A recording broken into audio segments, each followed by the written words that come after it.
دوستو دھیان سے سنو، آج ہم سورہ اخلاص کے بارے میں بات کر رہے ہیں۔ یہ چھوٹی مگر بہت طاقتور سورت ہے۔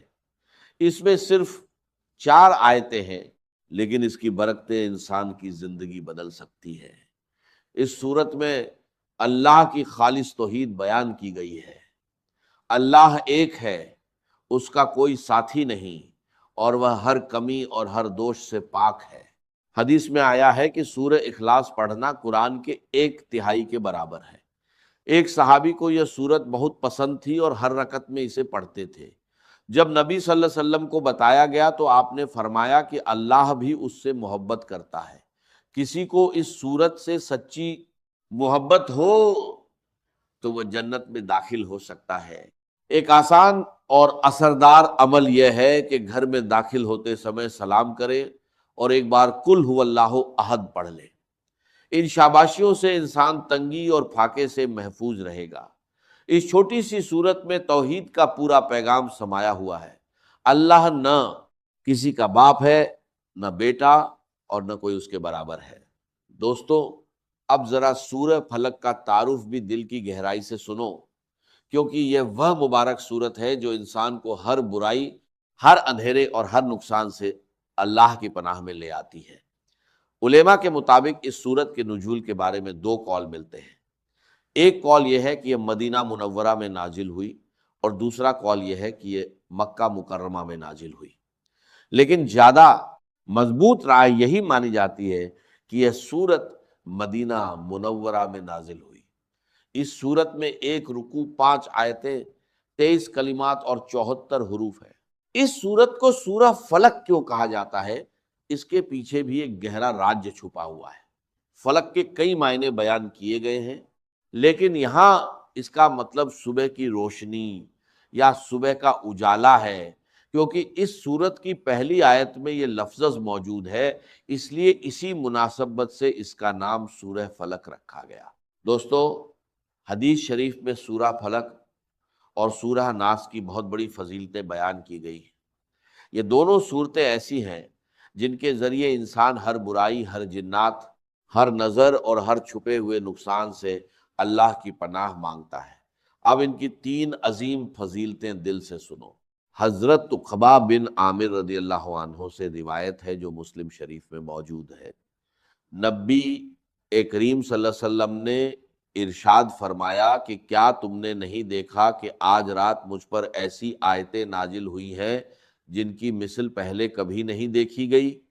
پھر آپ نے فرمایا کہ وہ آیتیں قل اعوذ برب الفلق سے لے کر سورت کے آخر تک اور قل اعوذ برب الناس سے لے کر سورت کے آخر تک ہیں۔ حضرت ابو سعید خدری رضی اللہ عنہ فرماتے ہیں کہ رسول اللہ صلی اللہ علیہ وسلم جنات اور انسانوں کی نظر سے اللہ کی پناہ مانگا کرتے تھے۔ پھر جب سورہ فلق اور سورہ ناس نازل ہوئی تو آپ نے ان دونوں سورتوں کو پڑھنا شروع کر دیا اور ان کے علاوہ دوسرے وظیفوں کو چھوڑ دیا۔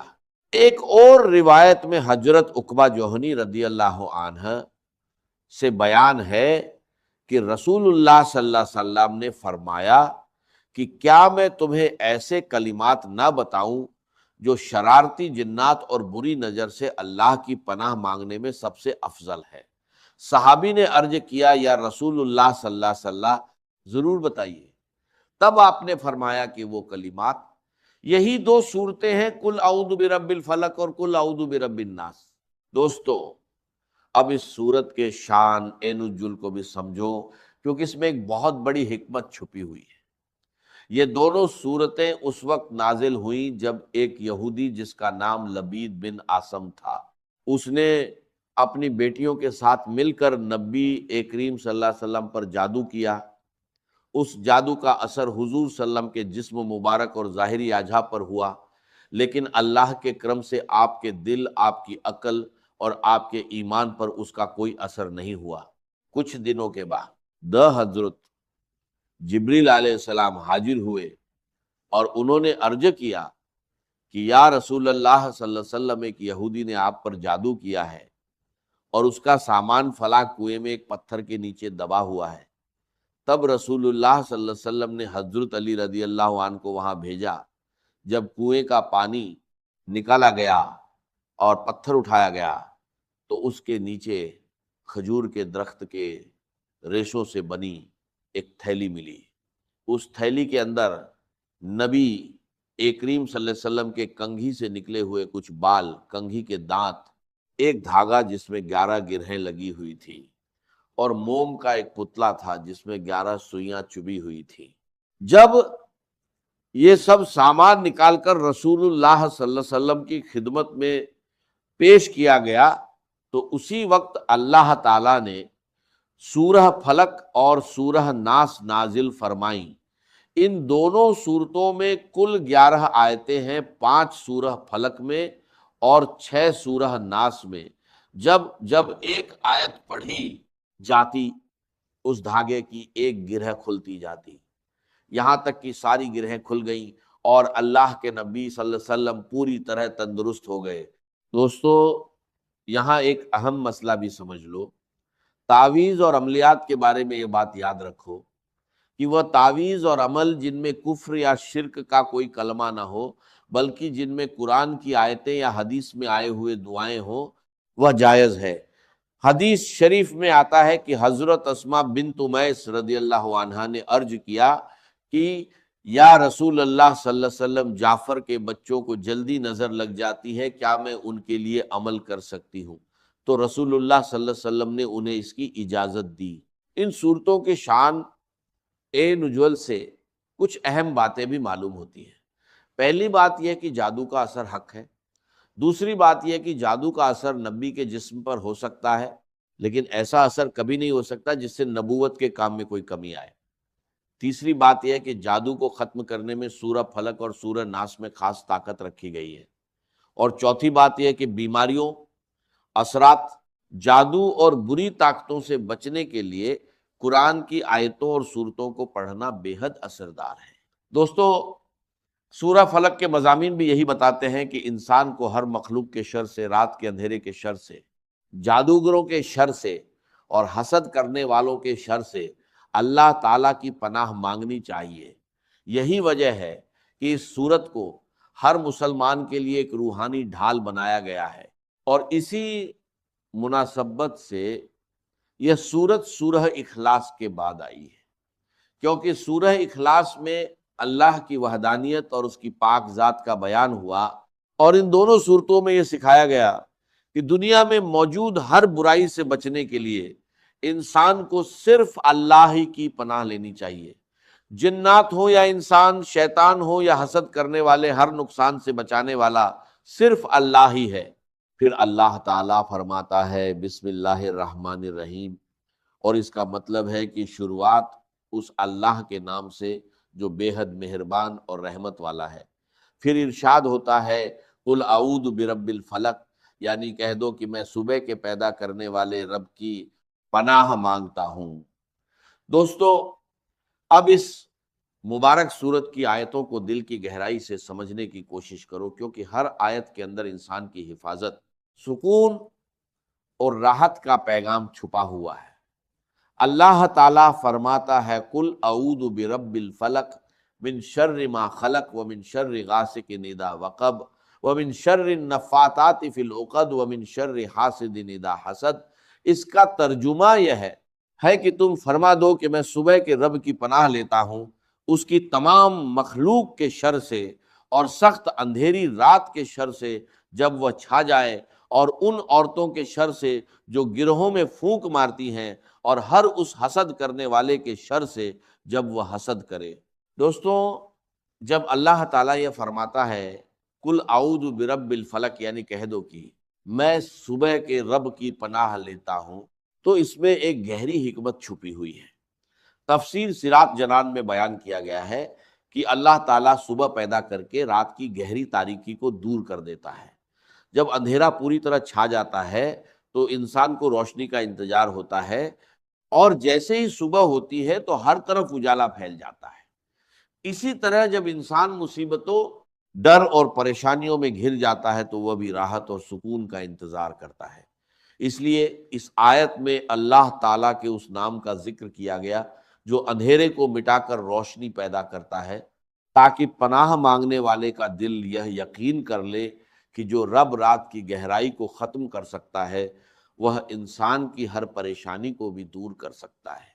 ایک اور بات یہ بھی بیان کی گئی ہے کہ صبح کا وقت وہ وقت ہوتا ہے جب مجبور، دکھی اور پریشان لوگوں کی دعائیں قبول ہوتی ہیں۔ اس لیے اس آیت کا مطلب یہ بھی ہے کہ میں اس رب کی پناہ چاہتا ہوں جو وہ وقت پیدا کرتا ہے جس میں دکھ اور تکلیف والے لوگوں کو راحت ملتی ہے اور ان کی دعائیں قبول ہوتی ہیں۔ کچھ علماء نے یہ بھی کہا ہے کہ فلک جہنم کی ایک گھاٹی کا نام بھی ہے، لیکن عام طور پر اس سے صبح کا اجالا ہی مراد لیا جاتا ہے۔ پھر اللہ تعالیٰ فرماتا ہے من شر ما خلق، یعنی میں اس کی تمام مخلوق کے شر سے پناہ مانگتا ہوں۔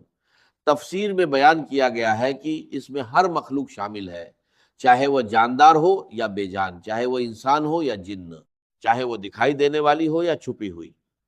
کچھ مفسرین نے یہاں تک فرمایا ہے کہ اس میں خاص طور پر ابلیس بھی شامل ہے، کیونکہ مخلوق میں اس سے زیادہ خطرناک اور گمراہ کرنے والی مخلوق کوئی نہیں۔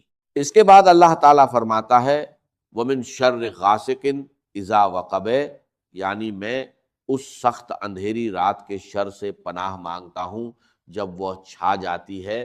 تفسیر سراج جنان میں ام المومنین ہے۔ حضرت عائشہ رضی اللہ عنہا سے روایت ہے کہ ایک بار رسول اللہ صلی اللہ علیہ وسلم نے چاند کی طرف اشارہ کر کے فرمایا کہ اے عائشہ اس کے شر سے اللہ کی پناہ مانگو، کیونکہ جب یہ ڈوب جاتا ہے تو اندھیرا پھیل جاتا ہے۔ خاص طور پر مہینے کی آخری راتوں میں جب چاند چھپ جاتا ہے تو چاروں طرف گہرا اندھیرا ہو جاتا ہے، اور اسی وقت اکثر جادوگر اپنے جادو کے عمل کرتے ہیں۔ پھر اللہ تعالیٰ فرماتا ہے وَمِن شَرِّ النَّفَّاثَاتِ فِي الْعُقَدِ، یعنی ان عورتوں کے شر سے پناہ مانگتا ہوں جو گروہوں میں پھونک مارتی ہیں۔ تفسیر میں بتایا گیا ہے کہ اس سے مراد وہ جادوگر عورتیں ہیں جو دھاگوں میں گرہ لگا کر ان پر جادو کے منتر پڑھتی ہیں اور پھونک مارتی ہیں، جیسا کہ لبید بن عاصم کی بیٹیوں نے نبی کریم صلی اللہ علیہ وسلم پر جادو کرنے کے لیے کیا تھا۔ یہاں ایک اہم بات بھی یاد رکھو دوستو کہ ہر طرح کا تعویذ یا گنڈا جائز نہیں ہوتا۔ جو تعویذ ناجائز کاموں کے لیے بنایا جائے وہ حرام ہے، لیکن اگر کسی جائز مقصد کے لیے قرآن کی آیتیں یا اللہ کے نام پڑھ کر دم کیا جائے یا تعویذ بنایا جائے تو وہ جائز ہے۔ صحابہ کرام اور تابعین کا بھی اسی پر عمل رہا ہے۔ حدیث شریف میں آتا ہے کہ جب رسول اللہ صلی اللہ علیہ وسلم کے گھر والوں میں سے کوئی بیمار ہوتا تو آپ سورہ فلق اور سورہ ناس پڑھ کر اس پر دم فرماتے تھے۔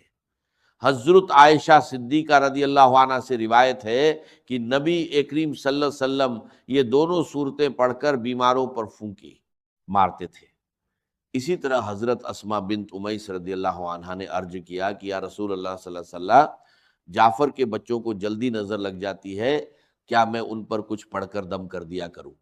تو آپ نے ارشاد فرمایا کہ ہاں، کیونکہ اگر کوئی چیز تقدیر سے آگے بڑھ سکتی تو نظر ضرور اس سے آگے بڑھ جاتی۔ پھر اللہ تعالیٰ آخری آیت میں فرماتا ہے وَمِن شَرِّ حَاسِدٍ اِذَا حَسَد، یعنی میں حسد کرنے والے کے شر سے پناہ مانگتا ہوں جب وہ حسد کرے۔ حسد اس انسان کو کہتے ہیں جو یہ چاہتا ہے کہ دوسرے کے پاس جو نعمت ہے وہ اس سے چھن جائے۔ تفسیر میں بیان کیا گیا ہے کہ خاص طور پر یہودی نبی کریم صلی اللہ علیہ وسلم سے بہت حسد کرتے تھے، اور خاص طور پر لبید بن عاصم بھی اسی حسد کی وجہ سے جادو کرنے تک اتر آیا تھا۔ لیکن یہ آیت صرف اسی کے لیے نہیں بلکہ ہر حسد کرنے والے کے شر سے پناہ مانگنے کی تعلیم دیتی ہے۔